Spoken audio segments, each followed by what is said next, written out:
Hi guys, welcome to the Improvement Season podcast. It is me, Steve Hall, and over there is not Pascal. This is someone from the US. This is Ryan Solomon, who has been working with Revive Stronger for years now, and has been more and more incorporated into the business, as it were, and has recently been given a proper internship role. I say proper because he's somewhat been an intern for a while, but he is working with many clients now as part of Revive Stronger and doing a fantastic job. And I'm really happy to have him on board as part of the team. Pascal is on holiday on a farm, so he can't be with us this week, but that gave a fantastic opportunity to talk to Ryan, who I really want you guys to know who he is, hear about his backstory and what he's doing for us. And so I will hand it over to Ryan. How are you doing? I'm doing well, good to have a better looking guy on side here instead of Pascal for sure. Yeah, but I'll kind of go over a little bit of my backstory, how I kind of got involved with Revive Stronger a little bit here. So essentially, the quick and dirty version is in high school, basically was forced into lifting for football, the real football, not soccer, as over the pond you might think of football, but got into American football, and basically after a while I just started really enjoying it and started seeing changes in my body. And I was pretty overweight, and then I ended up losing about 60 pounds right before I went off to college, and then went off to college, quit tracking macros, and really just kind of went off the rails a little bit. And then I started listening to podcasts and stuff, and I think the first 3 podcasts I listened to were like the Barbell One Show. I'm not sure if you remember that one. I think I do remember it. Yeah, the Ice Cream for PRs podcast, Jeff Nifford's old podcast, and then the Revive Stronger podcast. And then I was like, man, this Steve Hall guy isn't so bad, maybe I should reach out and see if there's anything I could help with. And man, that was probably like 2.5 years ago or something along those lines. And Steve was like, oh, I'm not sure about what I could do for me, but if you want to hang out at our Facebook group and answer questions, create posts and that sort of thing. And I was like, sounds great. Started kind of doing that. Then we brought on Pascal, and things just kind of developed from there. And then after I kind of started doing my own stuff, you guys were like, hey, do you want to play a bigger role in this and kind of be a more official intern for us? And I was like, yeah, you bet. That sounds great. And yeah, that's kind of what we're doing now. And now I do regular posts in the Facebook group, started working with more and more clients, which has been great. And I can go more into with what I've learned and stuff like that if you'd like me to. But yeah, that's kind of my background story there. So if we were to give, I guess, Ryan, I was trying to think we should make something like official. Like Ryan isn't just our intern. He's like head of marketing, head of like, and a coach, and does all these things. Cause honestly, like Ryan's helping Revive Stronger be bigger than what it could be. Like, that's why I ended up bringing on Pascal initially. Ryan reached out to me on a whim, I guess, and asked if he could do anything. And I didn't really have anything for him, which I was sad about. And people reach out, and it's hard to kind of give people positions. Like, we get asked quite frequently, like, there are more intern positions. It's like, well, I don't know. It's not the same as, I don't know, going into any old business and they just have like what an intern might do. A lot of the things we do, you need to know the business quite a bit. And there's lots of like behind the scenes. People don't realize Ryan has access to like our YouTube, our website, our Facebook group, all of these things. And you have to trust the person a lot. And Ryan has showed that with leaps and bounds, that I can trust him. And that's something that's quite rare, I think, in probably anywhere in your life. I've probably trusted the wrong people before. So it's amazing to have Ryan on board, someone who I truly trust, but not just trust, but I trust his knowledge. I trust him to be able to help clients and actually have the Revive Stronger name, which is a big thing for me because it was kind of like my baby. And now I'm kind of giving the baby across to other people. And I'm honored to do it because I'm glad I can somewhat help someone like Ryan. So yeah, for sure. You've got over 10 clients now, haven't you? So you've been working with them it's been months now even. It's almost probably coming to 6 months. You've now been like full time doing that. Yep. So I've had the larger list of Revive clients like the last 4 or 5 months. And then I had a few of my own clients before that. So I think I've been coaching for like 8 or 9 months is my longest client right now, and things are going great there. And I think I kind of skipped over it, but I'm also earning my master's degree at university right now, and I've got 1 semester left. And then we kind of skipped over it as well, is for Revive. Like Steve said, I'm doing a lot of some of the other marketing stuff. Like I'm the guy that's probably spamming your email inbox with different things like that, and I'm helping with emails and stuff like that, and we're just trying to really grow this thing. So yeah, I kind of skipped over that, but there you go. No, and Ryan's going to be more educated than me in regards to, like, he's going to have a master's in a actual specific subject towards what we do as personal trainers. So that's really cool as well, to have people like yourself, to have Miguel on board. And yeah, I don't know where Revive is going to go, but it's so cool to have people like yourself on board that are doing that. And Ryan is helping. If people are on our email list and they get our emails, which hopefully many of you are, you'll see Ryan doing fantastic emails, just short snippets, nothing spammy, just information value for you guys. And if you're interested in getting that sort of thing, I definitely recommend signing up. I'm sure we've got a link below when this goes live. And yeah, we're only going to be doing bigger and better things in future. But Ryan, to talk a bit more about like you specifically, obviously we normally go over our own training, what's going on with our life.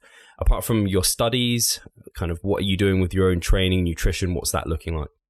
Yeah, so I have kind of jumped on board of the twice daily training. Oh, you have? A little bit, yeah.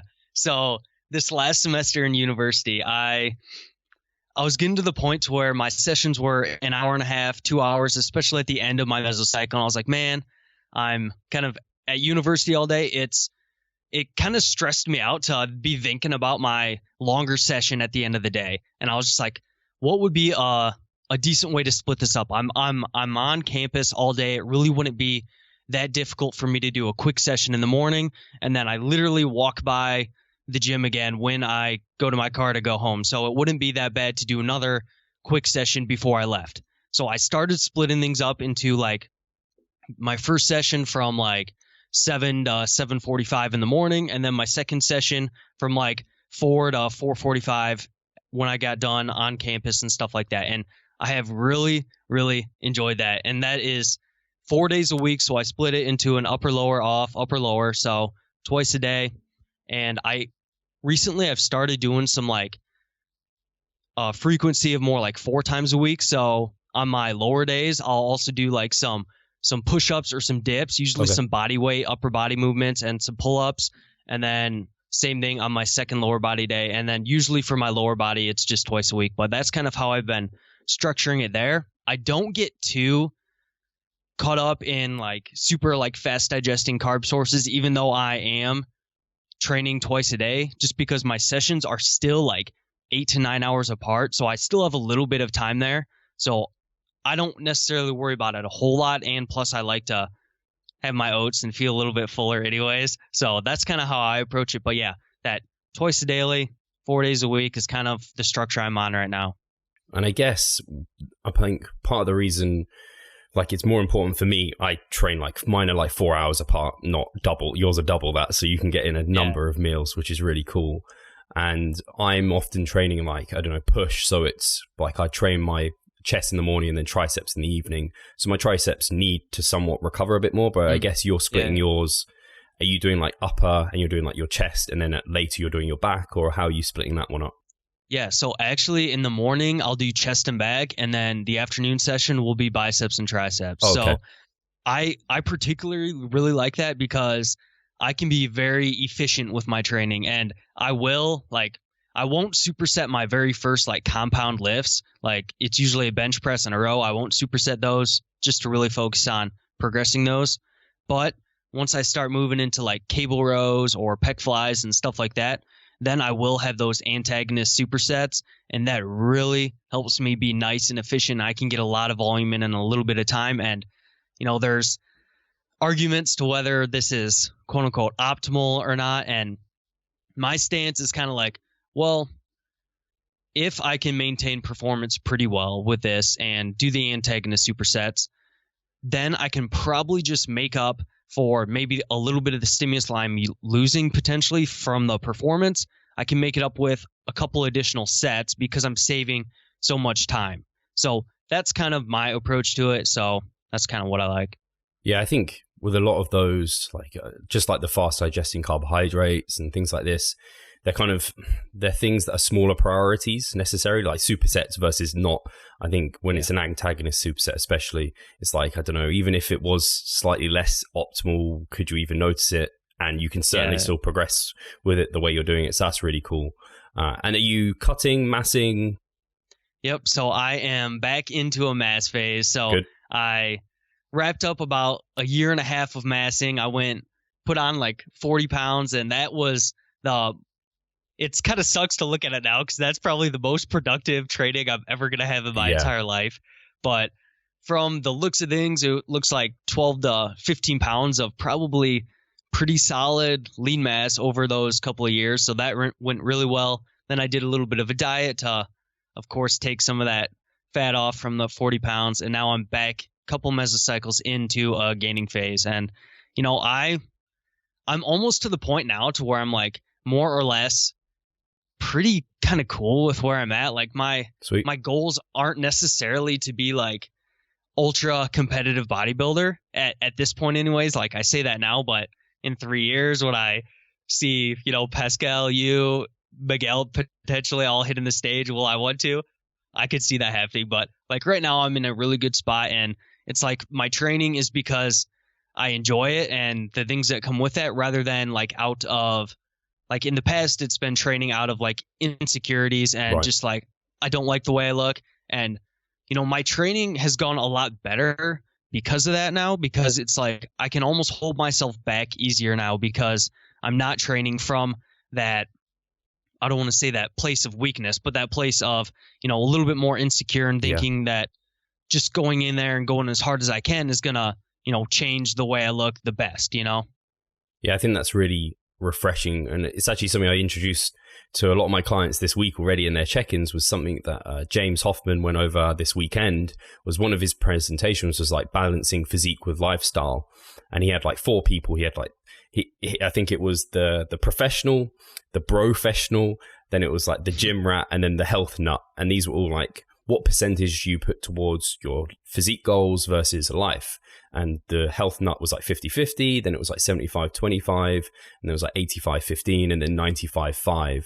And I think a lot of people maybe listening to this potentially are near to that like professional, and potentially would be better suited to like the gym rat of 75 to 25% even. And you might move between these at times. And I think too often I'm probably going for like the professional, and I should just be like, you know, Steve, you're not a professional. You probably won't ever be. Let's just go professional so you can get more out of life. So I think it's refreshing for people to hear that you're someone who's actually in the industry. It's your full-time thing, but you realize actually once you let yourself know that it's not the be all and end all and you don't have to go all in, kind of has relieved some stress for you, I guess. Mm-hmm. Yeah. And I really like the business side of things as well, and kind of focusing on that. So I'm a big fan of having these other things as well that you can focus on. But like, don't get me wrong, I'm still training like twice a day. Yeah. And, you know, distributing my protein, quote unquote, optimally, and having intra-workout carbohydrate drinks. So like, I'm still, you know, optimizing things as best as I can in my situation, but it's coming from a place of, I just really enjoy doing this, rather than, you know, I have to make gains right now because I don't like the way I look. So okay, cool. Yeah, everything's going really well on that front for me. Sweet. Yeah, it's I guess I can talk about where I'm at.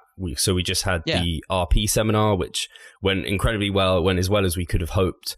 It was all just ran super smoothly, which is really nice. The room was packed out. We had over 100 people, which was cool to see. And hopefully in future years, we can get like you and Miguel down. That'd be amazing. Or maybe we'll do one in the US and we can all be there. And I that's the way we envisage it being bigger next year, potentially inviting more guests, potentially. We'll have to see, because there's like, I guess people know that we invite like Mike to London. So people don't end up inviting Mike to London, just like there's other people that invite other guests to London potentially. So we don't want to like step on anyone's toes in that regard, but we may end up having something a bit bigger next year. But yeah, it went really smoothly, really well. Actually got a good amount of time hanging out with all of the 3 PhDs, which is always a bit scary because they're incredibly smart people, but so humble. It's really nice to hang out with them. And then I just overreached last week and I'm deloading this week. So this is my 3rd day of deload and I'm certainly feeling it. I don't know if you get this, Ryan, where you overreach, and then you're like, yeah, I'll have more free time next week so I can get loads of work done and I can be really effective and whatever. And then you're just like, why do I feel super wrecked? I feel more wrecked than last week. Yeah, absolutely. And then I think there's like plus that like that mental side of things towards like I'm deloading now. I should be like just chilling and hanging out. And it's like your mindset has kind of switched from like progressing to just kind of chilling, and it kind of affects like your work and everything as well, is what I've noticed too. Yeah, I normally get my check-ins done within like a certain window, and now that window is like another hour longer, and I'm like, what? Like, I'm just checking social media too much, like in between, completely. I take my mind and I take everything off the ball, I guess. And so I've actually just been designing my next mesocycle, and I've decided to try. Well, I've designed it, and I'm actually getting Mike to review it because he said he would. So this is quite cool that I can actually get Mike to have a look over it, but. He discussed, actually one of his talks was training frequency, and he was talking, you've probably seen this, Ryan, and the listeners might be aware of like the upper limit per session is like 10 sets for a muscle group or something. And so some of my upper body movements were getting, like my back and my chest were getting over 10 sets per session just about. And I was like, Mike, do you think I'd be beneficial to like switch to maybe an upper lower split? So I train everything 3 times a week. He was like, yeah, try it. So I said, so you told me to try this, so do you mind having a look over what I've designed now? So he may come back and I have to change it, but I'm excited to try that. It's interesting to see it, but I don't like making too many huge changes, especially when something's working. So I'm a bit nervous about going down that route, but it'll be interesting to train that way. Yeah, I think that where we're like at right now with the evidence, you can be pretty confident that at least if you're training with a similar amount of volume, but you just up the frequency from 2 to 3, you probably don't have to worry too much about like worse progress. But I can definitely see where you're coming from with like, man, if it isn't broke, don't fix it. So if I just messed around here, but I think that sounds like a good approach for sure. So we'll see what he says. If he says, Steve, this is awful, what have you done? I'm going to scrap it. I'm going to quit being a coach. Yeah, for sure. Should we dig into some questions? I think we're probably covered everything we needed to cover there. Yeah, sure. Sweet. So the first question is from, guys, just so you know, we have 201 questions and we're on 143 at the moment. So if it takes us a while to get to your question, we may have to manage this differently. I'm not sure how we're going to do that. So if we don't manage to get kind of to your question yet, it is coming. We won't skip questions. How many like months back are the questions from? When is this question from? Submitted. Okay, this was March 13th. So okay, so months. That's not terrible. Not like it's last fall. Yeah, it's not so bad. And hopefully these questions, at least if we answer them, they still have relevance to whoever's listening. So this one's from Paul. He has asked, what would you say is more important, optimizing sleep or optimizing pre-bed nutrition? He said, to give some background to my question, I have noticed that my sleep quality is lower when I have pre-bed slow digestible protein. It isn't much worse, but it is still noticeably worse. I would, for instance, normally wake up only once in the night, but when I have pre-bed protein, I wake up 2 to 3 times. The question isn't which is more important, but rather which would be best to optimize if both are in the okay zone. Thank you for answering. Yeah, so I'll actually take a stab at this one first. So for my master's degree, I'm actually studying chrononutrition is what I'm doing my research project on. And that's kind of how food and light impacts your circadian rhythms and stuff like that. And one big like stimulus for regulating your circadian rhythms and sleep and that sort of thing is food. And something we've kind of noticed, at least in rat research and stuff like that, is potentially eating during your dark hours during the day might disrupt sleep and your circadian rhythms a little bit. And a lot of this research is done in rodents. There's also research on protein before bed from like Jorn Tremelin, to where they're not noticing much of an effect on sleep at all. So take all this with like a grain of salt. But I do think that, there's some people that eating right before bed might just cause them to want to be more active and maybe not lead to the best sleep. So in your situation, I would probably prioritize sleep over that pre-bed meal. So whether it's playing with, all right, so maybe if we're eating an hour before bed and we're noticing that we get up a few times extra in the night, Well, maybe we push that forward another half hour or another hour and see what happens then. Or maybe it's playing with what's in that actual pre-bed meal. Are you drinking a protein shake? Well, maybe we try to go to a solid food. So maybe some yogurt or something mixed with like casein protein, nice and thick, or something like that an hour before. So just kind of playing around with different proximities to bed, different foods before bed, and kind of seeing what leads to the best sleep. But with how important sleep is, and if you're already hitting your daily total protein intake and you're, having 4+ meals with at least 30 grams of quality protein in each meal, if you're already doing that, then moving your pre-bed meal closer to bed within an hour versus like 3 hours, I really don't think it's gonna make much of a difference. And I think optimizing sleep is going to be the best option for you there. What a great answer. That was epic. That was really, really good. I think it's really interesting what's coming out about chrononutrition, because it's kind of like proving the bros right in some ways, in that it's like, oh, don't eat carbs after like night or whatever it is. Like it's a bit weird how that's all like coming to fruition. And it's not necessarily like they were right, because they weren't necessarily right, but there are some things that we can take from what they say. I always think that about tilapia. It's like tilapia doesn't thin the skin, but it is like just a protein source that is like very low fat and not much else to it. So I don't know, there's like, you can always get some inklings of whether or not there's something there.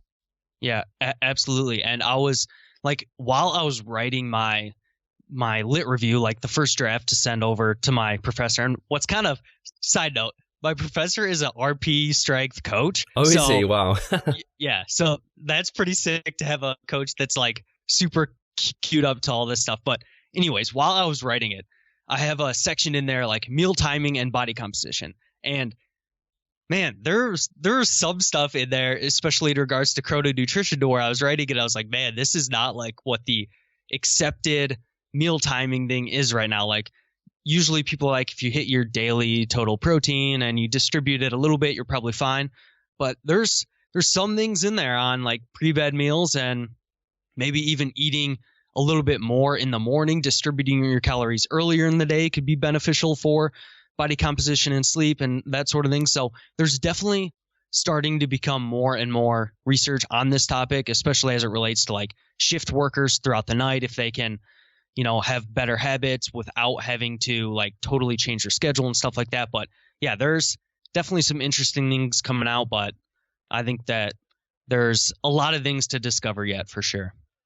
We'll go to the next question, because I think Ryan really nailed that answer. I literally couldn't think of anything to necessarily add, apart from just reinforcing the fact that sleep is so important in so many ways. So if there's anything you can do to change anything in your life, apart from like maybe not training, like I just go and do that, because it's super important. And I think it is really interesting how individual it is, because like you said, some of the research is showing that there shouldn't be a detriment to consuming like just a protein source before bed.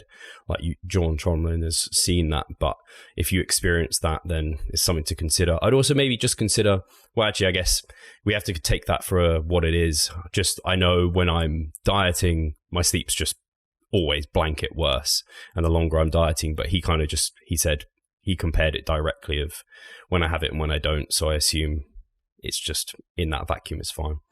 Yeah, and then actually, so one thing with dieting is that I've spoken with like Emily Manugian on this topic, and she's a chrononutrition scientist, researcher and stuff. And something that she mentioned, because I brought up, some people when they're dieting notice that eating before bed actually helps their sleep, because it helps them feel a little bit fuller and stuff like that. And one thing that she mentioned was like, yeah, hunger is going to mess with your sleep like more than probably a lot of this chrononutrition stuff. So she definitely made the point to where it was like, hey, if you are noticing that you're going to bed really hungry and you're getting up hungry, that's probably going to disrupt sleep worse than potentially eating, when it's dark or right before bed and stuff like that. So she said that could definitely override some of these chrononutrition things. And while in a deficit, it might actually be a good idea to eat something before bed, so you aren't getting up hungry during the night to go scavenge for food and stuff. Yeah, I really like that, because I think it's when you're in a mass phase, to tell people to like eat like right before bed can lead to some issues, because you're so much like if I wanted to, I could like save 1,000 calories easy before bed. And that just would, I know, disrupt my sleep. Whereas when you're dieting, like, I don't know, you can't save that many calories that's probably going to interrupt your sleep that badly. So I think that general rule, as a rule of thumb, is a good one. So that's really interesting, actually, that she said like hunger's that big. I guess it's such a stress response that it ends up killing your sleep.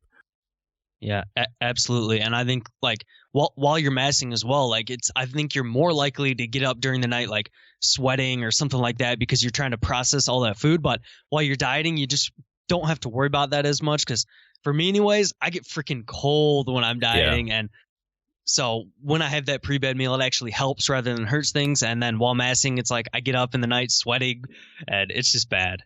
Yeah, it's something I've definitely taken into this mass phase is like front load nutrition. Even like it's in line with the chrono nutrition stuff, but I just like, if I can get a big amount of food during the day, like it's so much better than trying to stuff my face at night, which is, it's a hard transition to get out of. I know a lot of my clients, like they hoard calories for the evening because they get used to that from dieting. It's like, well, actually when you're massing, don't like get rid of that being scared to be hungry feeling, because you're going to be in a surplus. You should be fine. So yeah. Absolutely. And I know in the past, like I've gotten really attached to some of my routine meals later in the day. Like I used to always have like oats and protein before bed. And I really loved that meal. But I just started, trying to be aware with myself that, hey man, you're getting up in the night sweating. You're waking up a few times because you're watering down those oats a little bit too much. And it just took me a while to, all right, let's just try having those oats earlier in the day and just have a little bit of protein before bed. Totally improved things. So it can be easy to get attached to those things later on in the day. But I think once you just give it a try for a week or two, you'll get accustomed to that. And then things should probably be a lot better for you. Awesome. Let's get to the next question from Kiki, who has asked, hi, thanks for the awesome podcast. I have been running a 16-week prep since December. So we're a bit behind in answering this question if they're in prep, but let's see what the question is. I was 10 weeks into prep and had lost 12 pounds and was roughly 18% body fat. My calories were 1,400 a day and I was resistance training 5 days a week with 30 to 45 minutes of cardio 4 to 5 days. I have just undergone emergency abdominal surgery. Okay, so this question might be a bit out of date, which means that I cannot exercise at all for 6 weeks. Obviously, prep is over, but I am now worried about what to do with my calories. I know that I need to probably be at maintenance or above in order to heal, but I'm afraid that by increasing the calories so quickly, I will put on a lot of body fat. Any thoughts or suggestions? Thanks. Yeah, so the first thing I think about anyways is that if you do increase your calories to maintenance, you probably don't have to worry about increasing body fat and that sort of thing, because maintenance calories by definition would be you are maintaining your weight there. Now, if you had abdominal surgery and you can't be very active at all, and you go from doing, if your body's gotten like accustomed to doing quite a bit of cardio each week and training a whole bunch, and you go from that to literally nothing, then I could really see how your maintenance calories could, take a turn downwards quite a bit. So, I'm sure she's probably already like out of this phase. Or is it he? Is it he or she? I assume a she, given that it was like 18% body fat and things like this. And yeah, I assume a she. Sorry if it was a he, but I'm assuming she. Yeah, in that position, if you can't do a whole lot activity-wise, I would probably still try to, if you can, get out and do some steps or something like that to try to be at least a little bit active. But I don't know, maybe increase calories by a couple of hundred, see if you maintain weight on that, and then slowly kind of work it up from there, just because I probably wouldn't automatically increase your calories by like 500 if you were like putting yourself in a 500 calorie deficit. I probably wouldn't straight jump to that, just because with that such a drop in activity, I might be a little bit more conservative with those calorie increases kind of right off the bat. So maybe 200 to 300 off the bat, see if that helps you maintain. But I like what she said about wanting to maintain right now and, taking a break on the prep, because after surgery to recover and everything, probably a good idea to be at least at maintenance. What do you think, Steve? Yeah, I think absolutely I agree. Like maintenance, and I'm really sorry for her. This sucks so bad to have had that when you're just getting into prep and you're in that mindset, and you're in the mindset of you're trapped in that mindset in some ways. And you're completely right, Ryan. Like when you were talking through it, I was just like, it's actually really difficult to actually be able to know what maintenance is right now, because your activity levels are going to change loads. You're recovering, so that's going to require a bit more calories, but not that much. And it's a really tough time to mentally get over it. And from my experience with people going through these, because the body weight's going to be tricky even to track. There's potentially a lot of inflammation recovering from the actual surgery. So I would kind of take your head out of it a little bit and really focus on what the goal is right now, and it's to heal up. And I would just focus on that for the most part. And I wouldn't focus too heavily on like what are my calories, how much like protein, what's my body weight doing. And I'd really just focus on like, don't starve yourself, don't stuff yourself, eat a really healthy and wholesome diet, focus on that. And then hopefully in a few weeks time, once you're much more healed up, you can start really dialing in your nutrition a bit more. But definitely the worst thing you could do, and like Ryan was alluding to, like don't diet through this phase. You will extend the amount of time that you'll be healing. And the goal right now is to get better as soon as possible. And I prefer the person to be in a slight surplus than any sort of deficit. Yep. Absolutely agree. Absolutely agree. Sweet. So sorry, Kiki, that we're so behind, and hopefully you've healed up, and hopefully you did what we said anyway. So we get to Poindexter. What a great name for someone listening to the podcast. And I don't know if it's he or a she, but I'm a competitive natural bodybuilder in my early 30s. I love the sport and want to keep competing naturally well into my 40s or maybe 50s. But I'm wondering about TRT. When I'm 40 or 50? Would either Steve or Pascal consider using TRT at that stage? Or Ryan? I'll let you take this one first, and then I'll chime in here, since you guys are kind of old and stuff, you know. So I am almost in my 30s. I'm 29 this year. I do feel really old. I know it's scary, but not quite at the 40 or 50 mark. What I would say is TRT will be banned for natural shows. You will not be able to take it, even if you've got like a medical note saying that you're taking it for medical reasons, and be able to compete. That's unfortunate, because it can be game changing in terms of how you feel. I certainly would consider it at 40 or 50 years old, probably more so 50 than 40. I think a lot of 40-year-old bodybuilders, natural bodybuilders, are in their prime. They're like some of them, that's like the longer you've been doing it to a point is like when you really start hitting your prime. And I think it's when you're in your 50s, sarcopenia and things start building up, it becomes really difficult to necessarily grow new muscle, especially if you've been lifting a long time. So I would say see out your 40s for sure, I think. And then when you're in your 50s, maybe that's when you decide that you're not going to compete. I believe the rules for like masters and like over 50s competitors and things, it's still the same. So I imagine TRT is banned, but you can definitely look into the organizations. If you're in the UK, like you can just email the UK DFBA or MPA or BMBF, and I'm sure they can give you some idea. You can still compete in like the other shows. So in the UK, there's PCA, the UK BFF. You can still compete, so don't let that stop you. And you'll be doing incredibly well to be keeping to compete at that age. My only other insight would be, I've obviously been on TRT. I don't know if he knows that or many of the listeners do. Hopefully many of them do, after my accident. And all I will say is when you're kind of below healthy, normal levels of testosterone, being on TRT makes like a life-changing difference. Being low test is just a horrible state to perpetually be within. So if you are there, and if any listeners are there, and you know you are, and you kind of symptoms of low testosterone, I would definitely think about it strongly. And I only came off because I managed to sustain low normal levels, and I'm crazy and wanted to really compete in natural bodybuilding, which I couldn't do if I was on TRT. So yeah, that's my thoughts at least. I don't know if you've got further thoughts, Ryan. Yeah, so this isn't really even anything I've considered. Like I'm a 22-year-old. Yeah, you're full of testosterone. So yeah, I couldn't be better in that regard. But like as you're saying, if you're at the point to where like you have clearly shown symptoms of maybe lower testosterone and you've gotten it checked out multiple times and it's consistently below like a reference range for that, then I have like no moral, ethical reasons for why you wouldn't bring things up to a more normal range. I would say that it's probably also important to make sure that you're probably experiencing like a lack of progress and a lack of, or seeing some of these symptoms of low testosterone before getting things checked out, because there's two sides of this to where, some people recommend checking your blood work and testosterone a couple times a year just to kind of make sure.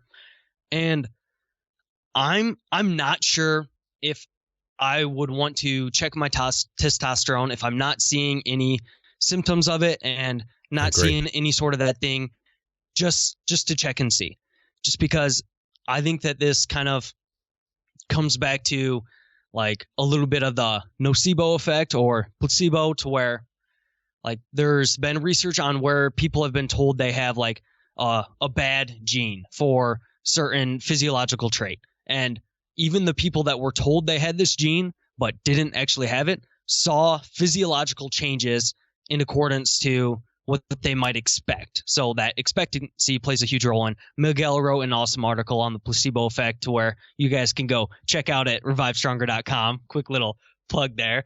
But in regards to this, I'm just not sure if you're not seeing symptoms and everything, is checking it going to really adjust your practice at all? Like if you're not seeing symptoms, you're progressing well and all that sort of thing, then I'm not sure if you're really going to do anything with that information other than, maybe nocebo yourself. If it is on the lower end of ranges, then it might get you thinking, maybe I can't progress as well and that sort of thing. So that's just kind of another side of it. But I can also see, some rationale to periodically getting it checked and stuff too. But overall, I've no problem if you are seeing symptoms and stuff getting back into those normal ranges when you do get a little bit older.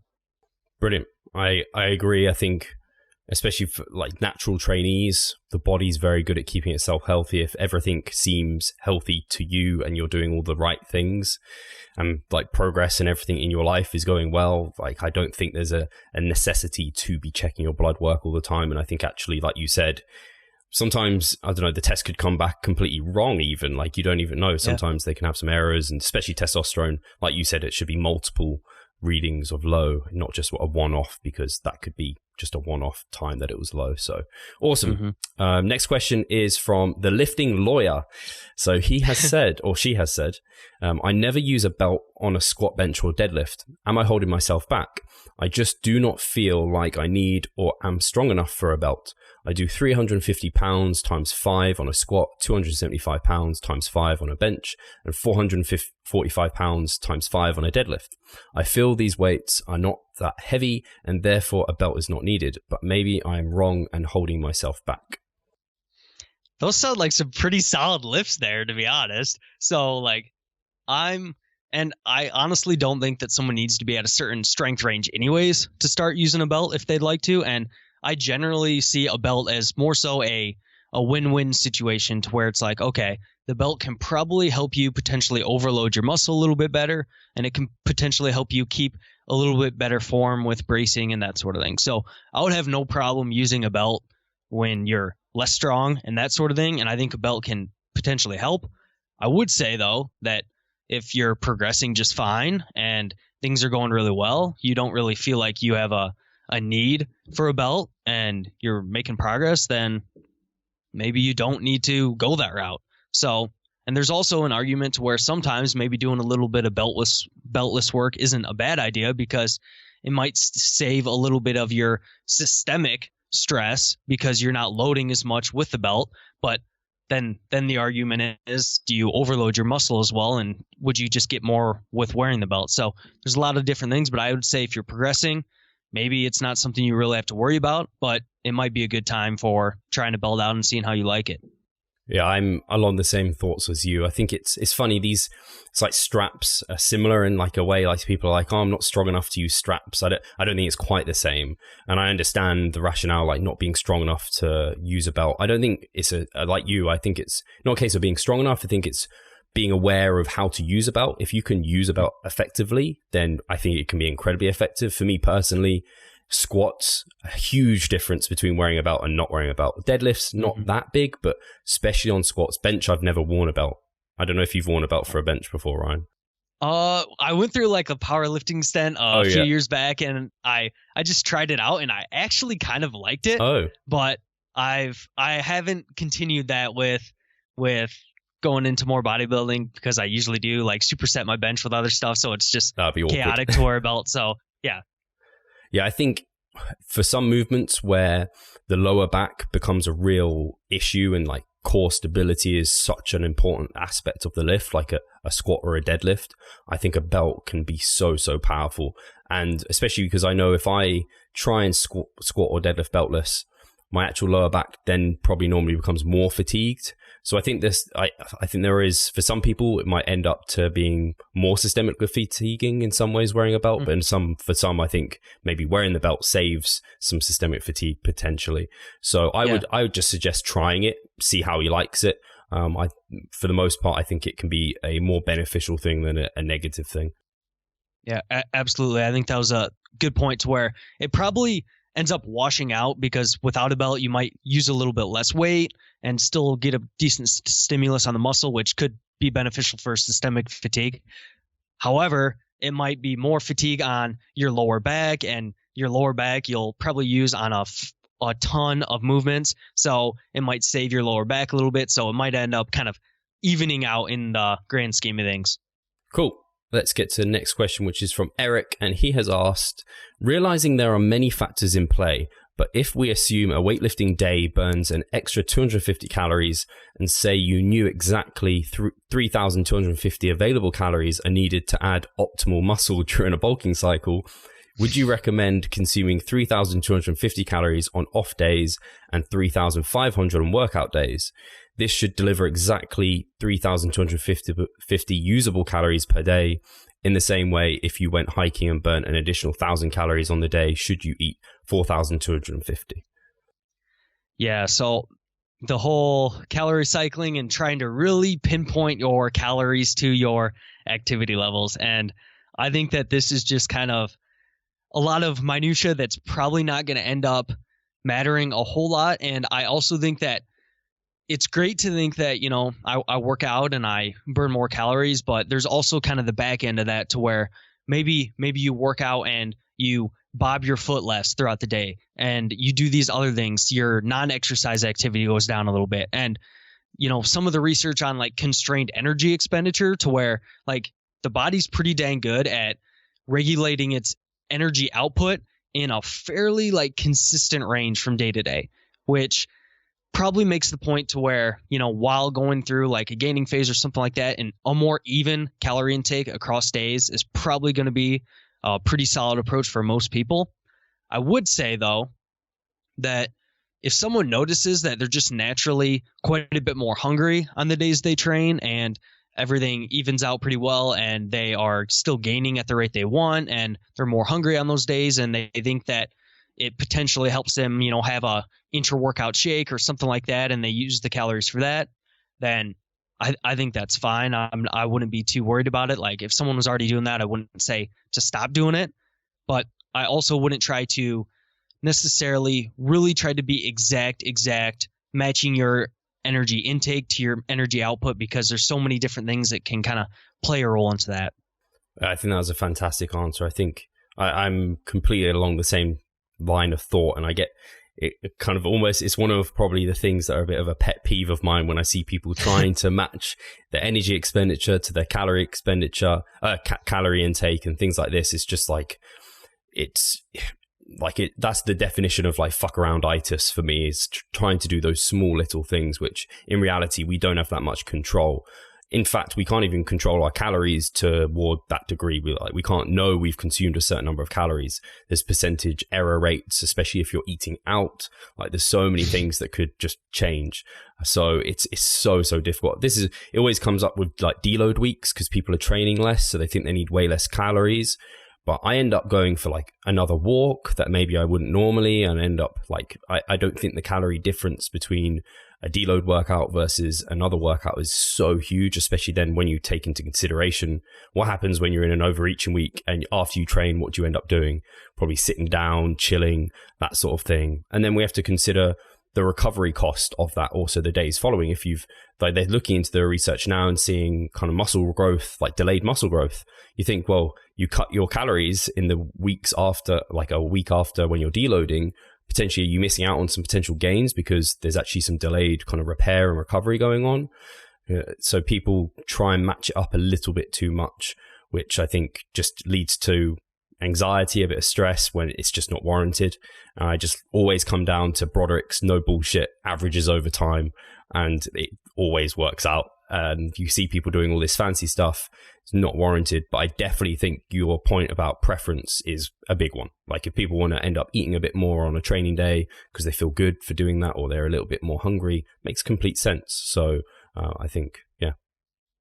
Mm-hmm. And the only thing I would add is like during a deficit, I think that playing around with it, cycling a little bit more, having some non-linearity in your calories might make a little bit more sense, just because, people, if they're able to eat a little bit more on days they train, maybe that acute training window matters just a little bit more while someone's in a deficit. So maybe allocate a little bit more carbs on days they train or something like that.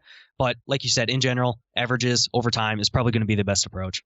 Yeah, I'd agree with especially when people are depleted, and then just having that little bit more on a training day, I think that can be helpful for some people. Some people don't even notice. It's interesting, at least. Absolutely. Cool. Next question. Sorry. I'm trying to plow through so many questions. No, all I was going to say was that some people also notice that while they're in a deficit, they like having a little bit more calories on days they're not training, because those are days that they spend more time with their family, and they have more time in general to think about food. So on those days, it might make sense to allocate more calories or have a more even approach. So like you said, different strokes for different folks, and there's going to be a lot of different things that work there. Sweet.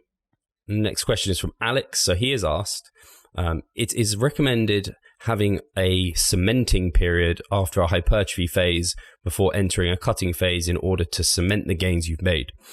Is this the case as well for when you are going from a bulk mini cut phase as opposed to a bulk cut phase? So I actually recently made a video on this, and I think that my ideas on this are a little bit counter to yours here. So this could be a good discussion here. So the whole idea of cementing your gains before going into a cutting period, I definitely think it makes sense, especially considering what we are starting to see with like delayed growth and some sort of that thing. I would say, however, when I try to rationalize it with myself, it's like, okay, well, what if we just, instead of this maintenance phase here, and there's other benefits to having a maintenance phase than just cementing your gains, but in the context of just trying to cement your gains, if you just went through another gaining phase, then I still think that you would cement your gains, quote unquote, from the previous mesocycles by still going through a gaining phase. But that gaining phase, you might accumulate a little bit additional growth.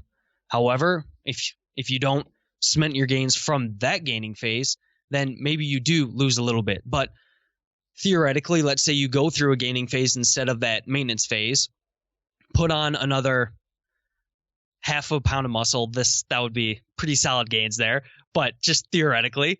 And then say you go into a cutting phase and lose a quarter of a pound. Well, you still netted a little bit more than if you just maintain on that phase. And then plus, I still think you were able to cement your previous mesocycles pretty well. So in the context of cementing, that's where I push back a little bit on the maintenance phases, just a little bit. Now, I still think that there's benefits to maintenance phases for recovery reasons, healing things up, psychological relief, and potentially sensitization effect. But that's kind of where I'm at with that one. What do you think, Steve? So, yeah, to go back to that, I think it's interesting because I was thinking it through, and I was like, a lot of the things we're talking about are very much theoretical. It's also probably impossible to even measure muscle growth at such a finite, at that degree, like on a month basis. I don't know if we even, it's certainly not going to get a widespread study on that. So it's really difficult. My thoughts initially are kind of like, if maybe sometimes what I see with people, or at least I hope is happening, again, don't really know, is because they've done that maintenance period before going into a cut, they're actually able to grow some muscle in that first mesocycle because they're resensitized to the stimulus of hypertrophy. So who knows whether that nets a better outcome. I don't know, but it's, as long as things are working for you, I think that's the most important thing. In terms of his question, he kind of asked, he said, when you're going from, so he asked about maintaining before going to a mini cut. So I think we've answered that question before, actually. I kind of You went skirted into around your the own. question a little bit. Yeah. So in the context of just going into a mini cut, I would probably just get right to it, and I would probably just jump straight from gaining phase to mini cut, and then kind of rotate those for a while, because the mini cut can also act as a little bit of a resensitizer, because you're probably going to be working in a little bit more moderate volume ranges, and then over a few cycles of that, then it might be a good idea to do an entire maintenance phase before a more longer cut. And then I could still see rationale for, if someone's in a specific context, maybe they do want to do a maintenance phase before doing a little bit of a mini cut. So there's a lot of different ways you can do it. And like you said, if you're progressing, then that's kind of the main thing that matters. And if it makes sense theoretically, then it's probably a pretty solid approach.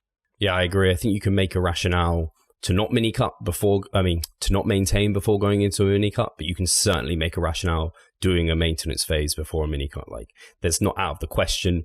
The general kind of rule of thumb is that mini cuts are there to expedite kind of gaining phases, and so you don't fuck around with any maintenance before it, and you don't fuck around with any maintenance after it. But in some contexts, having some maintenance before or after it can certainly help things, and they probably help further resensitize you. And there could be times at which, if you've run multiple mini cuts, maybe they become more important or more of a benefit. But yeah, there's so many ways you can go about things. Yep. One more question. Agree. Yep, you bet. Sweet. So, this looks like a long question. So it's from Tina. She has asked, huge thanks for saving my Tuesdays by spitting out new podcasts on SoundCloud. I have a kind of problem with protein intake. I'm a woman, 36 years old, weight 51 kilos, but devouring happily roughly 2,800 calories a day and slowly gaining as planned. I love oats and grains, so my daily protein from plant sources only climbs high by itself. Then when I add visual and lean protein sources, my protein intake for the day rises up all the way over 3 grams per kilo. Is that too much? When most of my protein comes from non-protein sources, I just love to eat all the macros equal and for e.g. pre-workout meal, that includes a huge bowl of oatmeal, feel almost stupid to eat only 10 grams of whey or 100 grams of quark just because protein per that meal climbs over 30 grams, or with just pasta, 50 grams of cottage cheese. Can I paradoxically get too little good proteins? I have plenty of all the macros, 165 protein, 125 carbs, 75 fat, so protein doesn't eat away at other macros. Hope you captured my problem. Sorry for bad English. The English was actually very good. Yeah, I think I understand.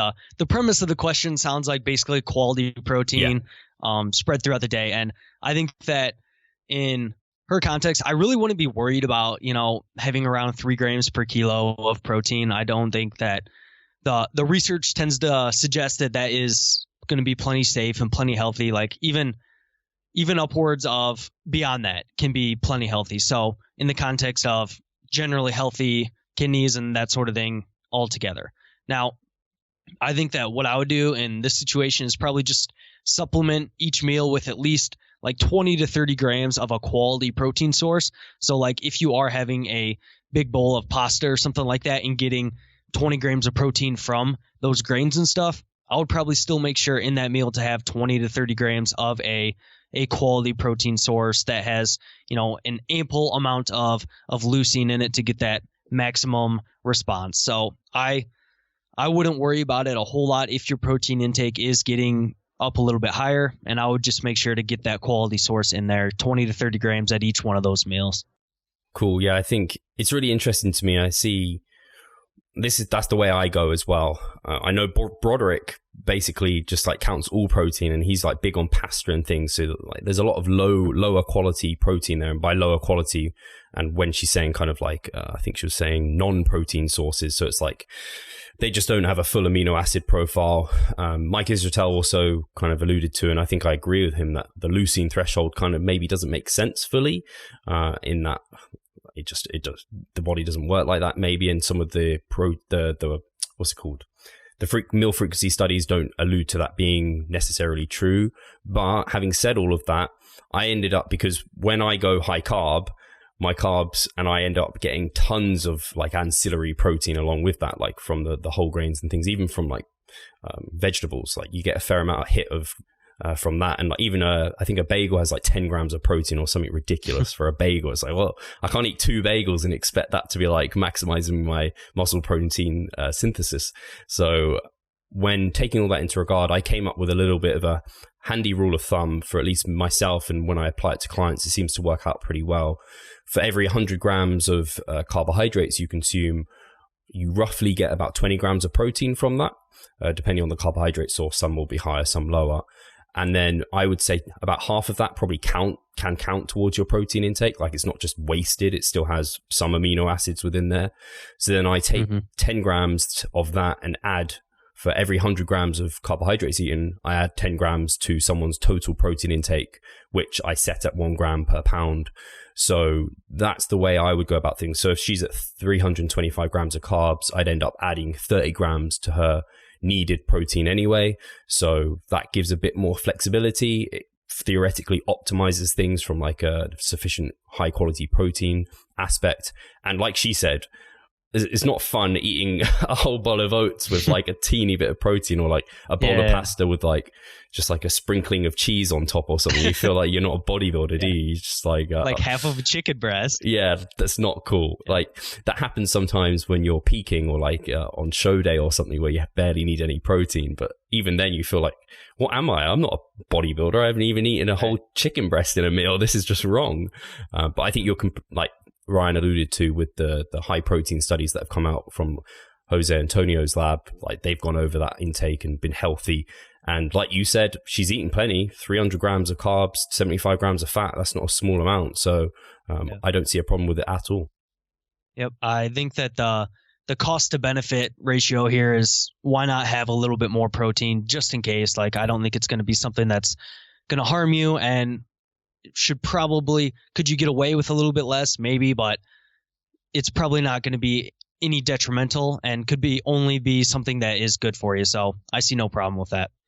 Awesome. I've really enjoyed this. Hopefully the listeners have enjoyed this. They're probably going to be like, hey, just replace Pascal with Ryan now. I think that they'll absolutely be thinking that. No, or replace me. Just kidding, Pascal. We like you too. Don't worry, man. But I want to make sure if people want to learn more from Ryan, see more of what Ryan has to say about things, where should they head in terms of like your Instagram? You've got your YouTube going. You also are head of our Team Revive Stronger Instagram account. So if people are messaging that, you're talking to Ryan over there. So yeah, let them know. Yeah. So I think the easiest place would just go to Instagram at Ryan J. Solomon, and then that kind of links out to all my other stuff. And then if you want to join our Facebook group on what's it called? It's just Revive Stronger, isn't it? On Facebook? So I think it's something like that. It's like a closed Facebook group. Yeah. Yep. You can make sure to ask to join that. And I do a couple of posts in that every week, and I'll interact with you in there especially if you tag me in a post or something like that. So yeah, that's the best places to find me. And have you still got room on your roster? How are you doing there? Yeah, so I definitely do have some spots left. So on my Instagram, you can find a link in there if you're interested in coaching from me, and we can see if we are a good fit and all that sort of thing. Sweet. Yeah, so Ryan does, you can have a consultation with him face-to-face, have a chat just like we would at the other coaches at Revive Stronger, and he follows the same processes. So you effectively get a great coaching experience, weekly check-ins, all of that sort of thing. And I'm sure you're going to get more testimonials pumping out as you keep working with people. And from what I've heard, it's really great to hear how like your clients will message me and be like, Ryan is awesome. Thank you so much. I'm like, well, don't thank me, thank Ryan. And I screenshot them and send them to Ryan because he's doing such a fantastic job. So I think, yeah, if you are interested in coaching, then definitely seek out Ryan, and definitely seek out his social media as well. Have a chat with him, see what he's about. And I've really enjoyed this, and we'll catch you guys soon. Yep. See you guys.